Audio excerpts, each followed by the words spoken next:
Hey, Mike Chosa, modern racing, you carry a cell phone with you. You've been working pretty hard the last couple of days on politics at Flambeau, but now you're on the rice bed. How do you feel on the rice bed? Oh, I got out here last night and I started healing right away. Let me tell you, it was brutal.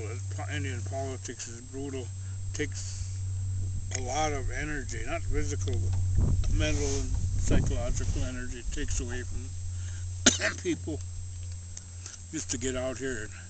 So I'm sitting right in the middle of a rice bed right now. We got maybe about 25 pounds knocked already this morning. They're not even 11 o'clock yet, so we're doing all right uh, down here in a secret rice bed of ours. I'm not going to tell you where that is. You'll all be out here, competing with me. Like we went way down here amongst the sandhill cranes and the big eagles, and that's where we're sitting right now. And doing quite well.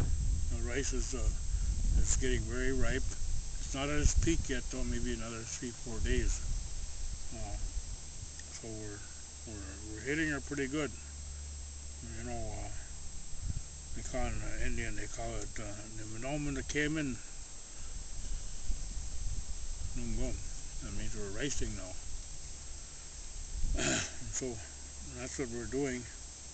And I've been doing this ever since I was 5 years old. Helped my grandma and old lady MacArthur when they went out on the rice bed north end of Squirrel Lake in Flambeau. And, one of the things that happened over the years is the Indians here didn't take care of their rice beds in our reservation, and there's hardly any rice on our reservation now. We have to go outside of the area, and like I said, we're about 100 miles south of the reservation now.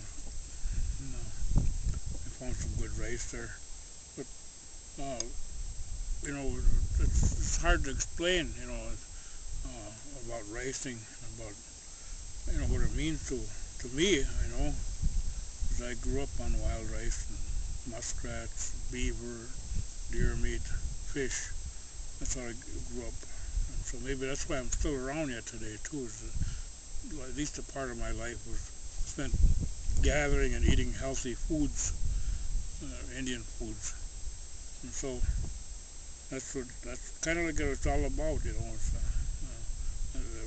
I think about 1941 was my first time on a rice bed, and I've been racing ever since with my dad. He taught me just about everything I know, along with my grandmother, about the rice beds and how you have to take care of them.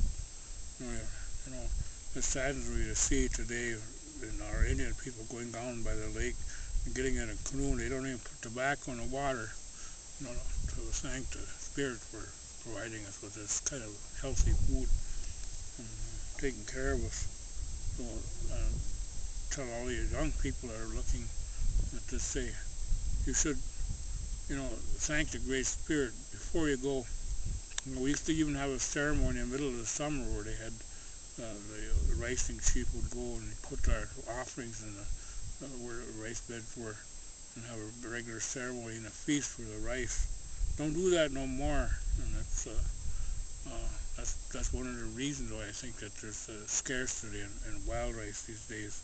But it's getting better, and I know a lot of the younger people are starting to do things right. They want to do things right, and so we're here. Our elders are here to teach the young people kind of the proper ways of gathering rice and how you should take care of it, how you should take care of the rice beds. Don't be afraid when you're racing. You take a little rice like that you knocked off and put it in the lake, so it sinks down a little bit in the lake, and that's their offering, to help the rice bed maintain itself. I know when my dad and I would come off of the lake, we'd grab a little handful all the way in from where our racing. We'd seed it in the areas that were kind of sparse, and you feel good about that, and that's kind of some of the things you have to do to take care of your rice beds.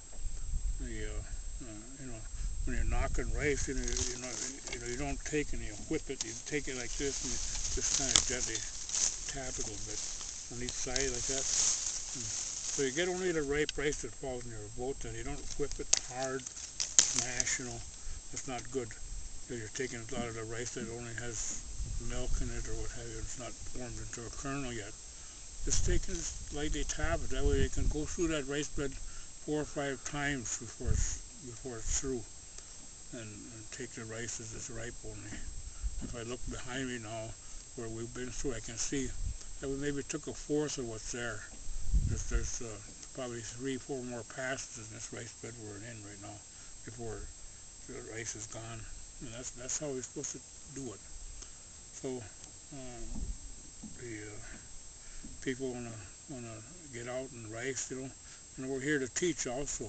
Some of you young people want to learn how to rice. You know, we'll take you out.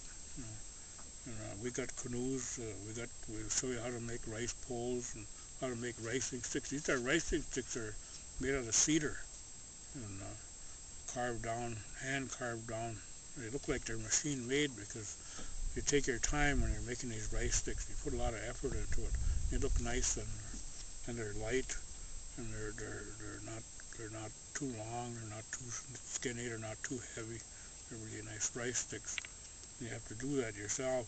And even when you're making rice sticks and making your birchbark baskets for fanning and stuff, you still have to put your tobacco out and thank the spirit for taking this stuff too. And that's important about ricing. So I want to thank you for watching this. I'm telling you now. So be good. This is Nick Vanderpye for News from Indian Country on a rice lake in central Wisconsin.